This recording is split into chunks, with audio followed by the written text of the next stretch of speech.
Pay attention to Officer Rachel Mendez's body camera footage as she approaches the vacant lot on Hartwell Avenue in Greenfield, Michigan. She's standing over a shallow pit, looking down at what appears to be a mass grave. You can see approximately 20 white plastic-wrapped bundles arranged in a perfect circle in the muddy earth. But look at the water pooling around them. It's not just brown from the dirt, it's red, dark red, mixing with the mud, spreading outward. The bundles are body-shaped, wrapped tight, and positioned like they were placed deliberately, methodically. Mendez's breathing changes. You can hear it through the camera's microphone. Her hand goes to her radio, and when she speaks, her voice cracks. "We've got multiple victims here. I need every unit available." Within minutes, this quiet suburban street will be swarming with police, FBI, forensics teams, and cadaver dogs. Neighbors will be evacuated. The media will descend. Everyone will be asking the same question. How did a serial killer operate undetected in this neighborhood? But here's what nobody knows yet. What Officer Mendez is looking at isn't what it appears to be. And the truth, when it comes out, will be almost as disturbing as the lie. You know that feeling when you drive through a neighborhood and think, nothing bad could ever happen here? Tree-lined streets, well-maintained houses, kids playing basketball in driveways. That was Greenfield, Michigan, a suburb about 20 miles outside Detroit where the biggest crime was usually someone's lawn growing too high or a teenager speeding through a stop sign. Hartwell Avenue was right in the middle of this peaceful bubble. Modest single-family homes, retired couples, young families with minivans. And at the end of the street, past the last house, sat an empty lot. Nothing special, just a quarter-acre of overgrown grass and weeds that had been for sale for about 3 years. Nobody paid much attention to it. It was just there, part of the landscape, unremarkable. Until June 8, 2019, when it became the center of what everyone thought was the most horrific crime scene Michigan had seen in decades. Officer Rachel Mendez had been with the Greenfield Police Department for 7 years. She'd worked traffic, responded to domestic calls, dealt with the occasional theft or vandalism. Nice, quiet police work in a nice, quiet town. That's what she signed up for. That's what she expected. On that Saturday morning, Mendez was on routine patrol when dispatch called with what seemed like a minor complaint. "We've got a report of a foul odor coming from the vacant lot on Hartwell Avenue. Caller was anonymous, wouldn't give a name. Probably a dead animal, but can you check it out?" Mendez acknowledged and drove over. It was just after 9 a.m., sunny day, people out mowing lawns and washing cars. She pulled up to the vacant lot, parked, and walked toward the back section where the grass was tallest. And that's when she smelled it. Not a dead animal smell. She'd dealt with those before. This was different. Organic, decay, mixed with something metallic. She pushed through the tall grass, following her nose, and that's when she saw the disturbed earth. Someone had dug here recently. The dirt was darker, loose, piled up in a rough circle, and in the center of that circle, partially visible through the grass, were white plastic bundles. Mendez's training kicked in. Don't contaminate the scene, call for backup. But she needed to see what she was dealing with. She activated her body camera and approached carefully. What she saw made her blood run cold. The pit was maybe 4 feet deep and roughly circular, about 6 feet across. Inside were approximately 20 bundles wrapped in white plastic sheeting, the heavy-duty contractor kind you'd use for construction. The bundles were shaped like bodies, human bodies, some larger, some smaller, all wrapped tight and secured with duct tape. But what made Mendez's stomach turn was the liquid. The pit had filled with water, probably from sprinklers in nearby yards or recent rain, and that water was tinged red, blood red. It pooled around the bundles, seeping into the mud, creating this grotesque soup of earth and what appeared to be bodily fluids. "Oh my God," Mendez whispered. Her hand shook as she reached for her radio. "Dispatch, this is Unit 12. I need immediate backup at the Hartwell Avenue vacant lot. I need detectives. I need the lieutenant, and I need forensics.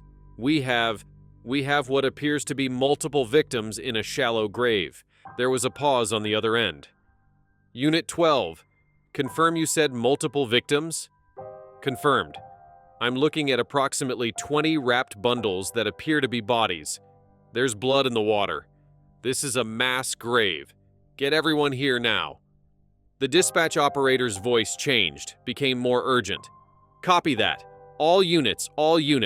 We have a potential mass casualty event at Hartwell Avenue vacant lot. Respond code 2. Within 5 minutes, 3 patrol cars arrived. Within 10 minutes, the lieutenant was on scene. Within 20 minutes, the FBI field office in Detroit had been notified and agents were en route. Within 30 minutes, Hartwell Avenue looked like something from a crime drama. Police tape everywhere, officers in tactical gear, residents being evacuated from nearby homes, news helicopters circling overhead. Detective James Morrison had been with Greenfield PD for 19 years, and he'd never seen anything like this. He stood at the edge of the pit, looking down at those white bundles, and felt a weight settle in his chest. 20 bodies, 20 victims, in his quiet suburb. How had this happened? How had a serial killer operated undetected? We need to secure a 3-block perimeter, Morrison told the lieutenant. If there's 20 bodies here, there might be more elsewhere. Get cadaver dogs, get ground-penetrating radar. Search every vacant lot, every abandoned building, every piece of unused property within a mile. The FBI arrived with their mobile command unit. Special Agent Linda Chen took operational control, coordinating with local police. This wasn't just a local crime anymore. This was potentially a federal case involving multiple kidnappings, murders, and interstate trafficking. We don't touch anything until forensics has documented every inch, Chen ordered. I want photos, measurements, soil samples. I want to know how long these bodies have been here, how they were transported, everything. Dr. Patricia Kim, the county medical examiner, suited up in protective gear and descended into the pit. This was her job: examining the dead, determining cause of death, identifying victims. But even for her, 20 bodies at once was overwhelming. She approached the first bundle carefully, photographing it from every angle. The plastic was thick, wrapped multiple times, sealed with heavy-duty duct tape. The shape underneath was definitely human-sized, positioned on its back with arms at the sides. She could see dark staining through the plastic, blood or decomposition fluids. Dr. Kim pulled out a scalpel and made a small incision in the plastic wrapping. She peeled it back slightly, expecting to see flesh, clothing, something human. Instead, she saw pale, wet skin. Too pale. Too uniform. She peeled back more plastic, and then she stopped. Agent Chen, Dr. Kim called up from the pit.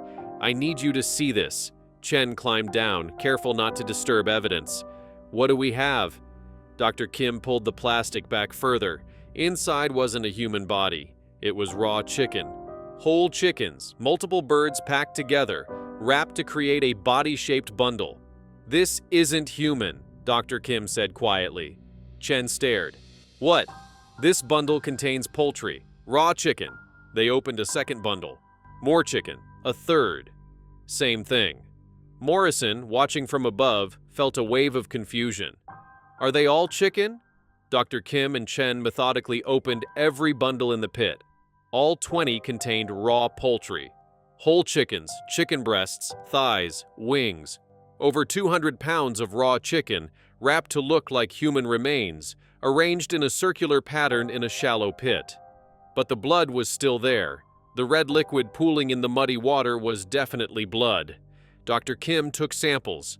This is blood, she confirmed. Human blood, type O positive, mixed with what appears to be pig's blood and some kind of anticoagulant to keep it from clotting. The scene suddenly shifted from mass murder investigation to elaborate hoax. But who would do this, and why? Agent Chen looked around at the dozens of officers, the FBI mobile unit, the news helicopters, the evacuated neighborhood. Someone had triggered the biggest law enforcement response Greenfield had ever seen, on purpose, with chicken and blood. This is fraud, Chen said. Somebody staged this, but it's more than a prank. They used human blood. That's biological evidence. This is a crime scene, just not the crime we thought. Detective Morrison was already thinking ahead. Who reported it? Dispatch said anonymous caller. They pulled the 911 recording. A male voice, muffled, probably speaking through cloth. There's something in the vacant lot on Hartwell Avenue. It smells bad. I think someone buried something there. Then he hung up. The call had come from a burner phone, purchased with cash at a convenience store 3 weeks earlier. No way to trace it directly. Whoever did this wanted it found, Morrison said. They didn't just create a fake crime scene, they made sure police would respond.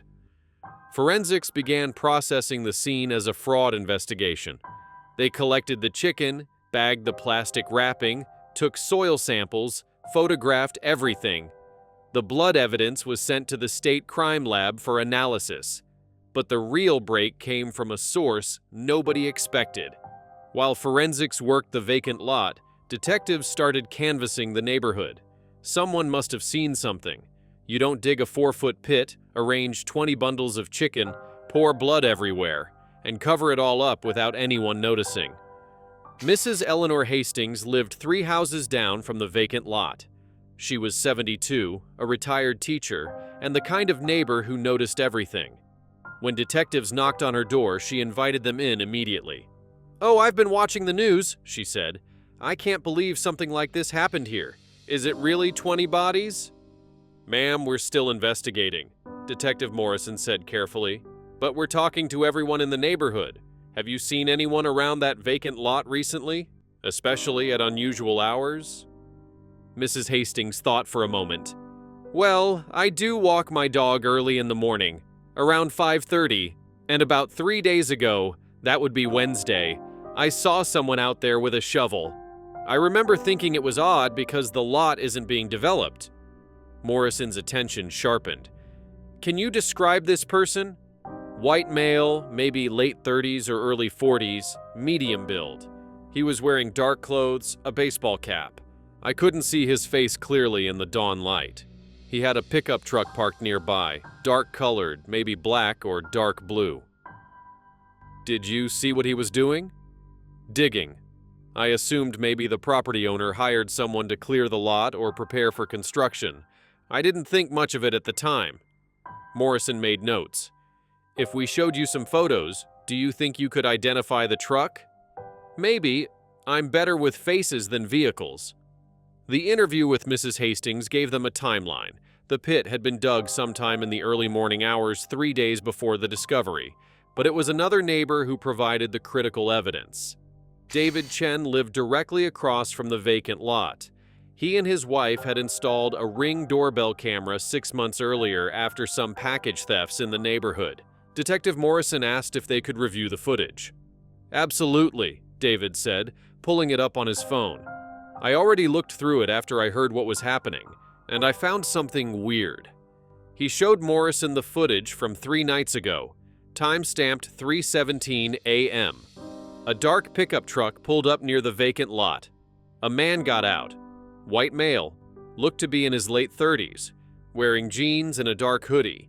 He unloaded a shovel and what looked like large bags or bundles from the truck bed. The footage was grainy in the low light, but the license plate was partially visible. Morrison zoomed in.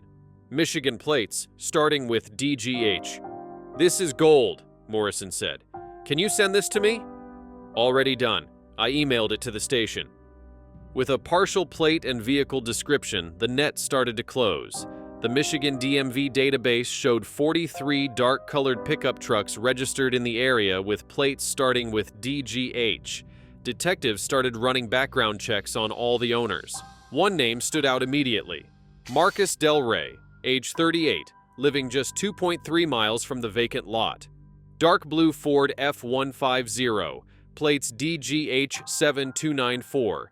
And here's what made investigators pay attention. Del Rey had a criminal record. Theft, fraud, filing false insurance claims. He'd served 18 months in county jail 3 years ago. But there was something else in Del Rey's background that rang alarm bells. He was a former EMT. He'd worked for Detroit Metro Ambulance for 5 years before being fired for stealing medical supplies. He had medical training. He'd know how to handle blood safely. He'd know about anticoagulants. "We need to talk to Marcus Delray," Morrison said. "Now!" Getting a search warrant took 6 hours. They needed to show probable cause that Delray was connected to the staged crime scene. The doorbell footage helped, but it wasn't conclusive. The real clincher came when forensics ran the human blood from the pit through the state database. Type O positive blood is common. About 38% of people have it. But when they tested for specific markers and compared it to medical records databases, they got a hit. The blood had been drawn at a blood donation center in Warren, Michigan. The donor was Marcus Delray. He'd donated blood 3 times in the past 2 months, February 15th, March 3rd, and March 24th. Each time, he'd donated the maximum allowed amount. He was stockpiling his own blood, Agent Chen said, looking at the records, donating regularly so he'd have enough for his staged crime scene. But you can't donate blood and then take it home. So how did Delray get his hands on it? The answer came from the blood center's security footage. After his March 24th donation, Delray had volunteered to help clean up the donation area. He'd been left alone for about 10 minutes, and during that time, he'd accessed the medical waste disposal area where blood bags with minor defects were discarded before being destroyed. He'd stolen approximately 4 pints of his own blood. The warrant was approved. At 11:45 p.m. on June 9th, police surrounded Marcus Delray's house. Marcus Delray lived in a small ranch house on a quiet street, the kind of place that looked completely ordinary from the outside. Neat lawn, attached garage, American flag by the front door. Nothing that would make you think anything unusual was happening inside. Detective Morrison led the entry team. They knocked. "Greenfield Police, we have a warrant." And when there was no response after 30 seconds, they breached the door. The house was empty, or at least Marcus wasn't in the living room, kitchen, or bedrooms. But what they found in those rooms told a disturbing story. The dining room table was covered with papers, printouts from medical journals about trauma psychology, articles about PTSD lawsuits, personal injury lawyer advertisements. There was a handwritten timeline on a whiteboard. Phase 1, create scene. Phase 2, anonymous tip. Phase 3, discover scene during morning jog. Phase 4, document trauma. Phase 5, retain lawyer. Phase 6, file lawsuit against city. In the bedroom, they found more evidence of planning. A notebook filled with calculations, estimated settlement amounts, lawyer fees, potential payouts. Delray had been researching first responder PTSD cases where officers or civilians had received 6-figure settlements after discovering traumatic scenes. He'd highlighted cases where the payouts exceeded $500,000, but the real evidence was in the garage. Officers opened the garage door from inside the house and found themselves looking at what could only be described as a staging area. Rolls of heavy-duty plastic sheeting, the same kind used to wrap the chicken bundles, boxes of duct tape, 5-gallon buckets, some with residue that looked like blood, medical supplies, syringes, tourniquets, anticoagulant solution in labeled bottles, and in the corner, a large chest freezer. Morrison opened it. Inside were frozen packages of raw chicken, maybe another 100 pounds, still in their original store packaging. The top package had a label, Tyson Foods. Agent Chen, who'd joined the search team, made a call. Run a check on any reported thefts from food distribution facilities in the past week. The answer came back in minutes. A Tyson Foods distribution truck had been hit 3 days ago, June 5th, while parked overnight at a rest stop on I-94. The driver reported approximately 250 pounds of raw chicken had been stolen from the refrigerated cargo area. No signs of forced entry. The thief had picked the lock. They had Delray on theft. But where was he? Officers checked the basement. The door was locked from inside. Morrison called down. "Marcus Delray, we know you're down there. Come up now with your hands visible." After a long moment, footsteps on the stairs. The door opened. Marcus Delray stood there, hands up, looking exhausted. He was wearing sweatpants and a t-shirt barefoot. He looked like he'd been awake for days. "I know why you're here," he said quietly. "I want a lawyer." They arrested him on the spot. Theft, fraud, filing false police reports. They'd add more charges later, but this was enough to hold him. During transport to the station, Marcus sat in the back of the patrol car, staring out the window. Morrison, riding in the front passenger seat, could see him in the rearview mirror. The guy looked defeated. "Why?" Morrison asked, knowing Marcus had lawyered up but unable to help himself. "Why go through all this?"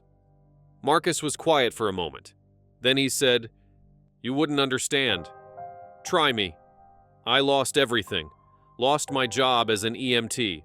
Lost my house in the divorce. I'm 40 years old and living paycheck to paycheck, drowning in debt. I needed money. And I kept seeing these news stories. People getting huge settlements for emotional trauma, discovering crime scenes, PTSD. I thought if I could stage something big enough, traumatic enough, and then find it myself during a morning jog, I could sue the city for not maintaining the vacant lots safely, for creating conditions that caused me psychological harm." "You were going to sue for being traumatized by something you created?" Marcus nodded. "Nobody was supposed to get hurt. It was just chicken and theatrical blood. I thought it would look real enough to trigger a response. I'd come forward as the traumatized discoverer, and then I'd have grounds for a lawsuit. Insurance companies settle these cases all the time to avoid trial. You mobilized the FBI. You terrified an entire neighborhood. You made people think there was a serial killer operating in their community." "I didn't think it would get that big," Marcus said quietly. "I thought it would be a local police response. They'd figure out it was fake within a few hours. But by then I'd have my trauma documented. I'd have my case." Morrison shook his head. The arrogance, the stupidity, the complete lack of awareness about the consequences of his actions. Back at the station, Marcus's lawyer arrived, a public defender named Sarah Martinez, who looked overwhelmed before the interview even started. She met with Marcus privately, then requested a formal interrogation. With his lawyer present, Marcus gave a full confession. He detailed the entire plan. He'd researched psychological trauma cases and identified that discovery of human remains was a compensable event if the discoverer could prove negligence on the part of property owners or municipalities. He'd targeted the vacant lot on Hartwell Avenue because it was city-owned, overgrown, and had been the subject of maintenance complaints. He'd stolen the chicken from the Tyson truck because he needed realistic body-shaped objects that would create urgency during investigation.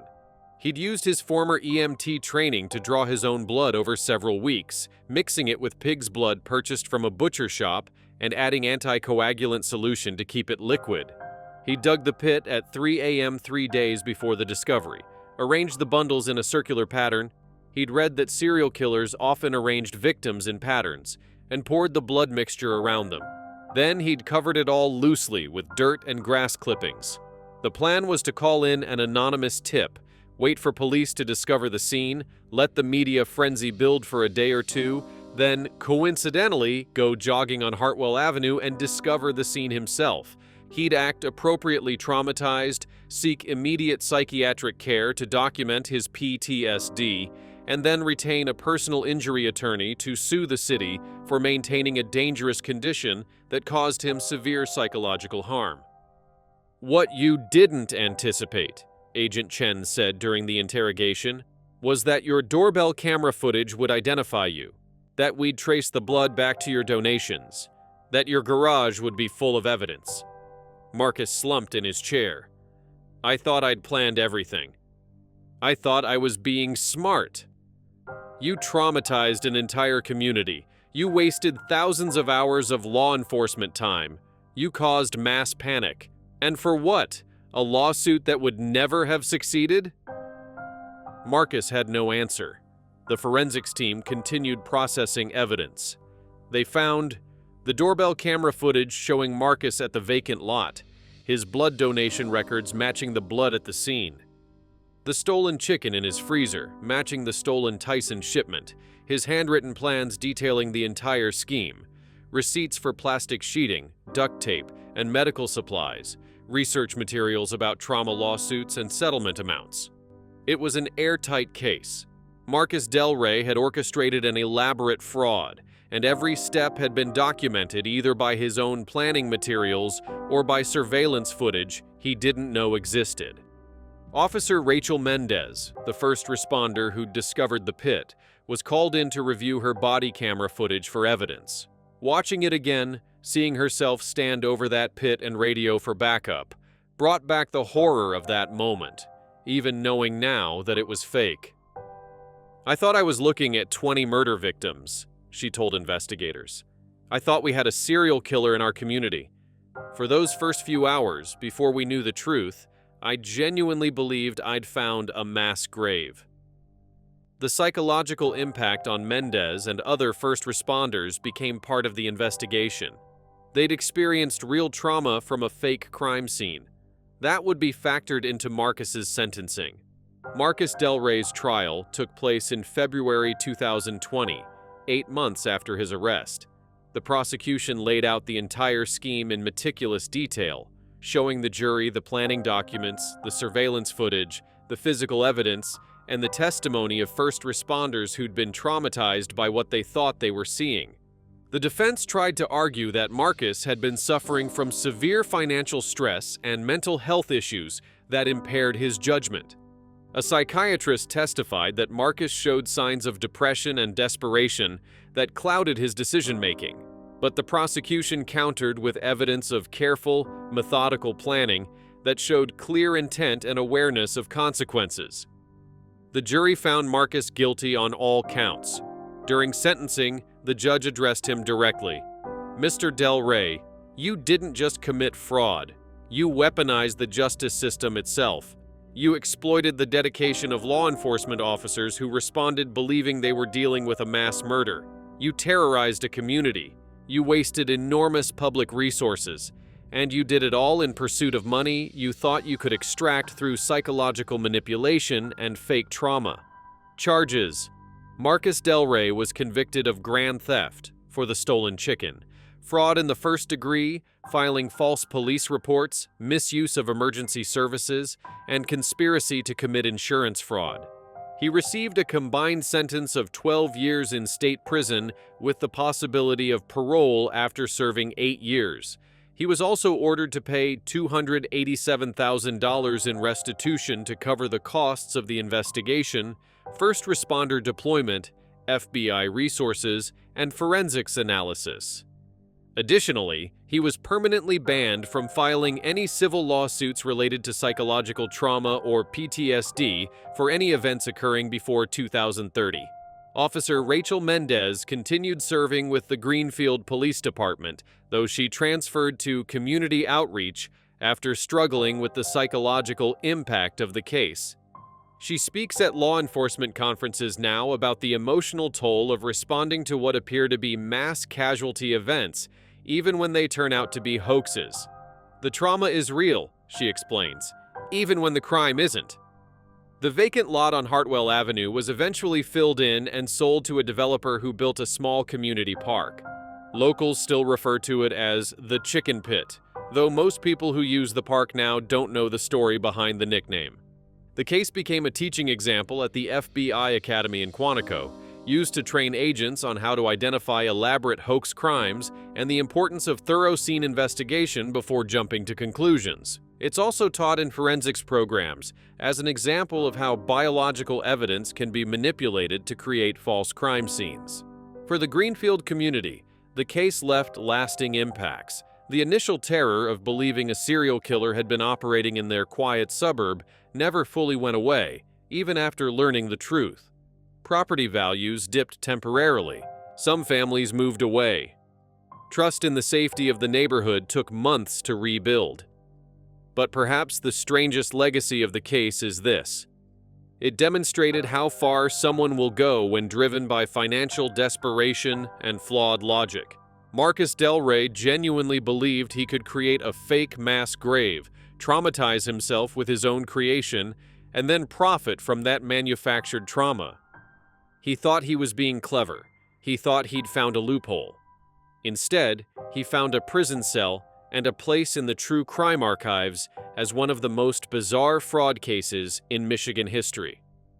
The 20 white plastic bundles that Officer Mendez thought were bodies turned out to be nothing more than stolen chicken arranged to look like human remains.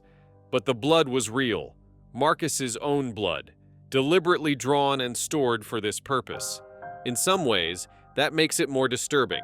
He'd bled himself, literally, for his fraud scheme. Today, Marcus Del Rey sits in Jackson State Prison, serving his sentence and reportedly working in the prison kitchen, a darkly ironic assignment given that his crime involved stolen poultry. He's given several interviews to criminal psychology researchers, still insisting that his plan would have worked if not for that doorbell camera. The residents of Hartwell Avenue have moved on. The park where the pit once was hosts children's birthday parties now. People walk their dogs there. Teenagers hang out on the benches. Life returned to normal, or at least as normal as it can be after your community becomes known for the chicken pit hoax. But every law enforcement officer in Michigan knows the story. It's a reminder that crime scenes aren't always what they appear to be, that first impressions can be deceiving, that sometimes the most disturbing cases are the ones where nobody was actually hurt. They were just made to believe someone was. Officer Mendez says she still sometimes dreams about that morning, walking through the tall grass, smelling that mixture of decay and metal, seeing those white bundles arranged in their perfect circle, the red water pooling in the mud, her hand reaching for her radio, her voice saying, "We've got multiple victims here." The victims were fake, but the fear was real. The response was real. The trauma was real. And that's what Marcus Del Rey never understood. You can't manufacture a crime without creating real victims. The victims just weren't the ones he expected them to be. They were the first responders who thought they were facing the worst case of their careers. The neighbors who believed a monster lived among them. The community that lost its sense of safety. All of them were victimized by Marcus's greed and his catastrophically flawed plan. The chicken pit is closed now, literally filled with dirt and covered with grass. But metaphorically, it remains open, a reminder of how elaborate lies can become, how desperation can twist judgment, and how the pursuit of easy money can lead someone to create horrors they think are harmless, but which traumatize everyone who encounters them. Marcus Del Rey wanted money and attention. He got both, just not in the way he planned. His name is known, but not as a traumatized victim deserving compensation. Instead, he's known as the man who staged a mass grave with stolen chicken in his own blood, a cautionary tale, a bizarre footnote in criminal history, the chicken pit hoax. And somewhere in Greenfield, Michigan, in a small park where children play, there's a plaque that reads, "In memory of truth, justice, and the dedicated first responders who serve our community." No mention of what used to be buried there. No mention of the hoax that shocked the nation.